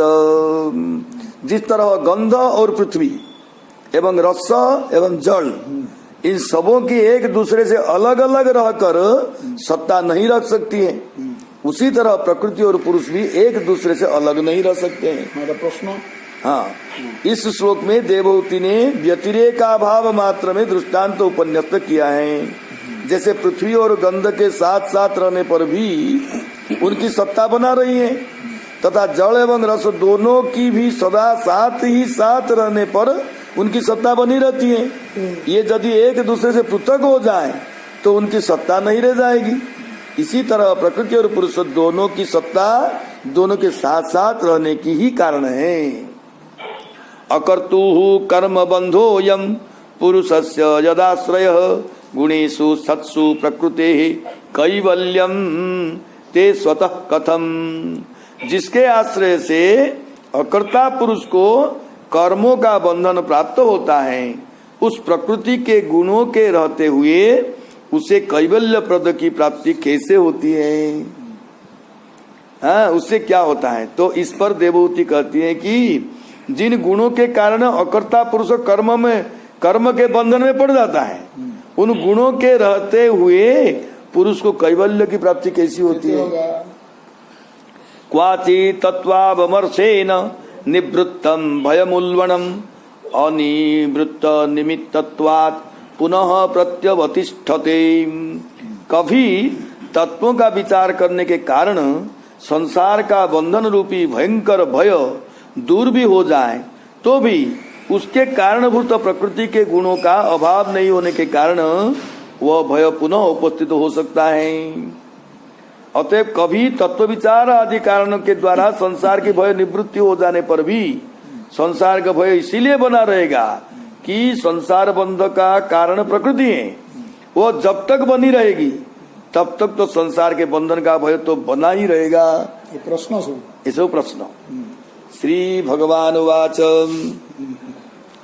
अनिमित्त निमित्तेन स्वधर्मेणामलात्मनां तीव्रया मयि भक्त्या च श्रुत संभृतया चिरं ज्ञानेन दृष्टतत्वेन वैराग्येण बलीयसा तपोयुक्तेन योगेन तीव्रेण आत्मसमाधिनां प्रकृतिः पुरुषशेह दह्यमानात्महर्निशं तिरो भवित्री शनकैर् अग्नेर्योनिरिवारणिः। जिस तरह से भल कि मन रख उत्तर केंद्र आसो जिस तरह से अग्नि का उत्पन्न करने वाली अरणि अपने से ही उत्पन्न अग्नि के द्वारा जलकर भस्म हो जाती है, उसी तरह पुरुष की अविद्या रूपी प्रकृति भी निष्काम भाव से किए गए अपने वर्णाश्रम धर्मों के पालन के द्वारा अंतःकरण के शुद्ध हो जाने के कारण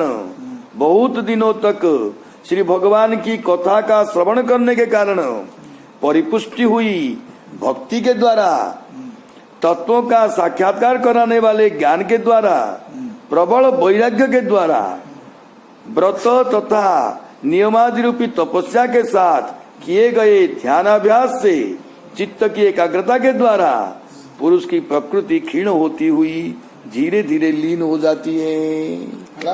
सॉरी अला कथा दृष्टांत कौन दिले? अग्नि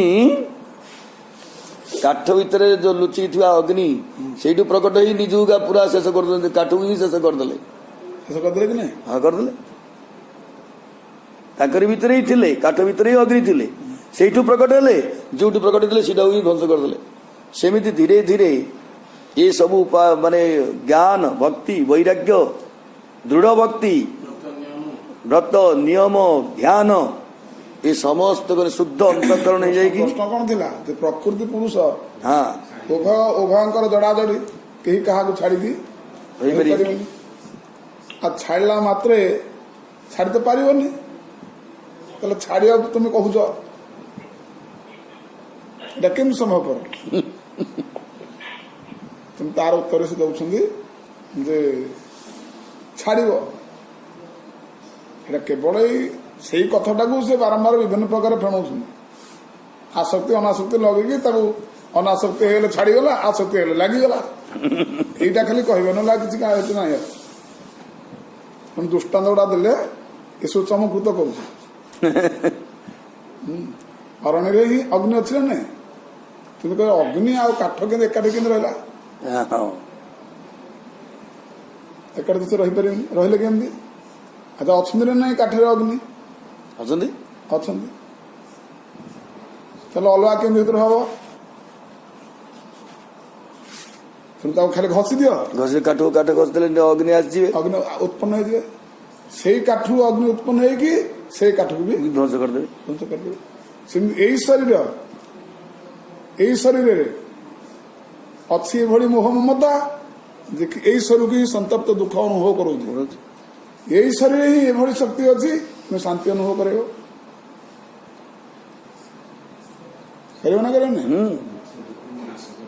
गुड़े स्वभाव प्रकृति भर अच्छा संग करने द्वारा दुख जंत्रणा गुड़े उत्पन्न हो गुड़े पुणी अच्छी शक्ति जो जम नियम आदि जो अहिंसा व्रत सब अच्छी से संग कर ही अजन्मा अनुभूति हम अमृत अनुभव हो आनंद ही आनंद अनुभूति हम संभव असंभव बाबर सुंदर कहते प्रकृति का संबंध मात्र बंधन का कारण नहीं है। नहीं प्रकृति का संबंध मात्र कारण नहीं है अपितु गुण की बुद्धि उसमें होने वाली आसक्ति ही उसका कारण है। उसकी निवृत्ति हो जाने पर मोक्ष होता है। कहीं पर तो उसका उद्भव साधन की कमी के कारण होता है। इस अभिप्राय से साधनातिशय का वर्णन करते हुए 3 श्लोकों से उसका परिहार करते हैं। निमित्त फल का बोधक है। फल की कामना रहित निष्काम धर्म के द्वारा निर्मल मन से कथा सुनने से पुष्ट हुई भक्ति के द्वारा अभिभूत हुई प्रकृति तिरोहित हो जाती है। प्रकृति प्रकृति रही आसक्ति रहीगला से प्रकृतिर प्रभाव तुमने पकड़ जोटा प्रकृति वाले कहता है प्रकृति केवल नाम तो कार्य तो किसी प्रकृतिर खराब किसी नहीं खराब से हम जब तुम तर मोहित हेल आसक्ति हेल चिंतन कल भोग वृत्ति मन रखिल बास है प्रकृति नित्य पुरुष ही नित्य ये जिन सनातन से सनातन है किसी नहीं କିନ୍ତୁ ଟିକେ ପରେ ଆମର ଆଲୋଚନା ହେଇଥିଲା ଯେ ଆମେ ଆସକ୍ତି ହଉନି, ଆସକ୍ତି ବୋଲି ଜଣା ପଡୁଛି। ପୁରୁଷ ଆସକ୍ତି ବୋଲି ଜଣା ପଡୁଛି, ଆସକ୍ତି ତ ନୁହେଁ। କିନ୍ତୁ ଚିନ୍ତନ କରୁଛେ ବାରମ୍ବାର, ବାସ୍ ସେଇଟା ହଉଛି କାଳ, ହେଲା କିଛି ନାହିଁ। ସେ ଚିନ୍ତନ କରିବାର ମାନେ କଣ? ଭୋଗ ବିଳାସ, ଭୋଗ ବିଳାସ, ଆଉ କିଛି ନାହିଁ। ସେଥିପାଇଁ ପରମ ଅସ୍ତ୍ର ସେ କହୁଛନ୍ତି, ପରମ ଅସ୍ତ୍ର ଅସଙ୍ଗ। ଚିନ୍ତନ ନ କରିବା ହେଲା ଅସଙ୍ଗ। ସଙ୍ଗ କର କିନ୍ତୁ ଅସଙ୍ଗ ରୁହ, ଚିନ୍ତନ କରନି। ଏଇ ହଉଛି ତାର ହେତିକି ତ ସୂତ୍ର, ଆଉ ନୀଳା କିଛି ନାହିଁ। भुक्त भोगा परित्यक्ता दुष्ट दोषा च नित्यसः नैश्वरस्या शुभं धत्ते स्वे महिम्नि स्थितस्य च। जिसका भोग करके परित्याग कर दिया गया है, वो दोषयुक्त प्रकृति अपनी महिमा में, अपनी स्वरूप में स्थित तथा स्वतंत्र पुरुष का कुछ भी नहीं बिगाड़ सकती है। नहीं। हरि हरि बोल बोल हरि बोल, मुकुंद माधव केशव बोल। हरि हरि बोल हरि बोल, मुकुंद माधव केशव बोल। हरि बोल हरि हरि बोल, बोल हरि मुकुंद माधव गोविंद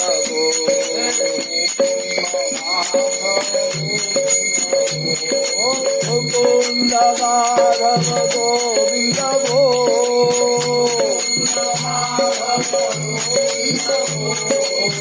केशव माधव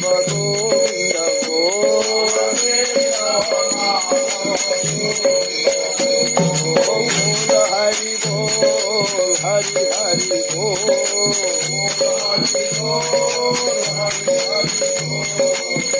मुकुंद माधव गोविंद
द्वारकानाथ की जय राधा मदन गोपाल की जय यहाँ वृंदावन की जय वृंदावन चंद्र की जय श्रीमद् भागवत महापुराण की जय व्यास भगवान की जय सुख भगवान की जय सौनक मंडल की जय परीक्षित महाराज की जय स्वामी की जय हो राम संकीर्तन की जय हाजर सत्संग की जय अपने गुरु गोविंद की जय गुरु महाराज की जय यहाँ वृंदावन की जय भक्तन की जय सब संतन की जय जय जय श्री राधे